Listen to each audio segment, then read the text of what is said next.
50 years ago, on a quiet, foggy morning in an apple orchard in Oregon, the air was thick with the scent of damp earth and ripening fruit. Jesus stood beneath a gnarled tree, watching this 19-year-old boy walking barefoot through the dew. Steve wasn't looking for a paycheck. He was looking for the source. His feet were stained with soil, his hair was long and unkempt, and his stomach was often empty, waiting for the free Sunday meal at the Hare Krishna temple. Back then, computers were cold, grey monsters locked in steel rooms. They were tools of war and calculation, heartless machines for important people. But Steve, he was like a monk trying to trap lightning in a wooden box. He looked at those grey circuits and saw something else. He saw a window. He saw a tool for the spirit. He saw a way for a single human soul to put a dent in the universe. He planted a seed that the world called arrogant. It was the belief that a machine could have a soul. People said, "It's just a toy for hobbyists. Why make it beautiful on the inside?" But Jesus smiled, because he knew the law of the Creator. The parts that no one sees are the ones that God sees most clearly. For this vision, Steve entered his own wilderness. He didn't care about the comfort of a bed. He slept on the floors of friends' rooms, returning Coke bottles for 5-cent deposits just to buy bread. He spent his nights staring at the stars, wondering why the world was so messy and ugly. He knew one thing: true beauty is not a luxury, it is a form of worship. In that small, dusty garage in Los Altos, surrounded by soldering irons and the smell of ozone, the gears of a new destiny started to click. It was quiet. It was humble. But Steve was putting his heart into the interface. He was proving that a grain of wheat, if it is willing to be lonely and misunderstood, can grow into a forest that shields the world. The light in that garage was dim, but once it was lit, the darkness of the old world began to fade. 40 years ago, inside the gleaming glass cubes of Silicon Valley, the air pulsed with the hum of high-voltage electricity and ambition. Jesus stood by the sleek, white assembly lines, watching Steve obsessive over the curve of a plastic case. He wasn't looking for a profit margin. He was looking for grace. He demanded that even the hidden circuits be aligned like a cathedral's stones, because he knew that an ugly interior is a lie to the soul. Back then, design was an afterthought, a skin stretched over a machine. But Steve? He was like a high priest rebuilding the temple with silicon. He didn't just want to build a computer, he wanted to build a liturgy of light and shadow. He obsessed over fonts, margins, and the white space, the silence between the notes that gives the music its meaning. He planted a seed that the industry called impossible, the belief that technology could be an act of love. Engineers complained, "Nobody will see the back of the motherboard. It's a waste of time." But Jesus smiled, because he knew the heart of a true artisan. When you create for the divine, there is no such thing as a hidden part. For this perfection, Steve became a storm. He shouted, he wept, he pushed his team to the breaking point. He didn't care about being liked. He cared about being true. He spent hours staring at the icons on a screen, ensuring each pixel glowed with the fire of a stained glass window. He knew one thing: if it isn't perfect, it isn't finished. In the grand boardrooms where men in suits talked of market share, Steve stood alone with a white box in his hands. The world saw a product, Jesus saw a sacrifice. He was pouring his life into the user experience, trying to prove that a machine, if made with enough devotion, could help a child dream and a creator fly. The glow of the first Macintosh was soft, but in that light, the world saw that even a tool could be a prayer.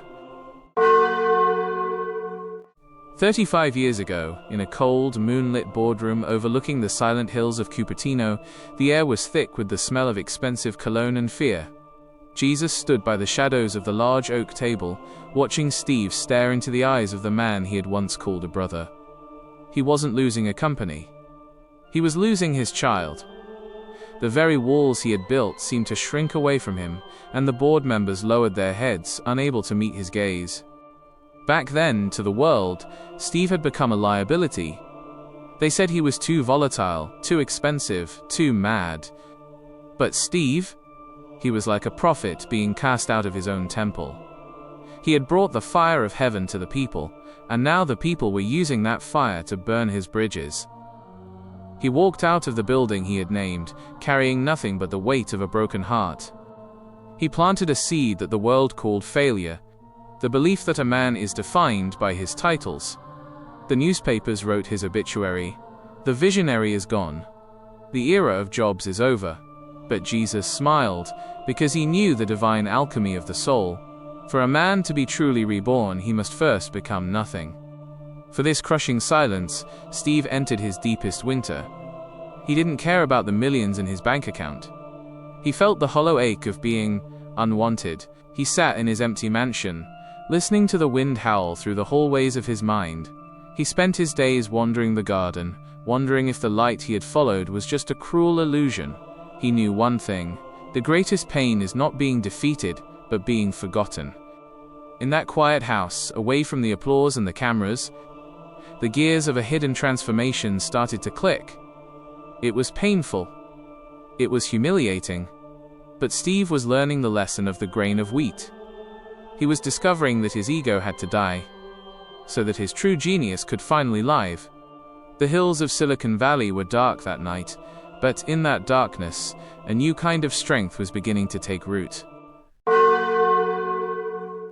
30 years ago, in a dusty, half-empty workshop in Redwood City, the air smelled of stale coffee and the hum of high-end computers. Jesus stood by the window, catching the golden evening light, watching Steve sketch designs for a black cube that the world didn't want. He wasn't looking for a comeback. He was looking for purity. The elite had mocked him, saying he was a has-been, but Steve was using his exile to refine his soul. Back then, people thought Steve had lost his touch. Next was too expensive. Pixar was just a struggling group of dreamers. But Steve, he was like a wanderer in the desert, carving water out of stone. He poured his fortune into a small team of artists who wanted to make toys breathe. He realized that while computers could calculate, only stories could capture the human heart. He planted a seed that the industry called distraction, the belief that art and technology must be inseparable. His critics laughed. Why is the king of hardware playing with cartoons? But Jesus smiled, because he knew the power of the hidden years. The wilderness is not a place of death, but a place of preparation. For this transformation, Steve learned a new kind of patience.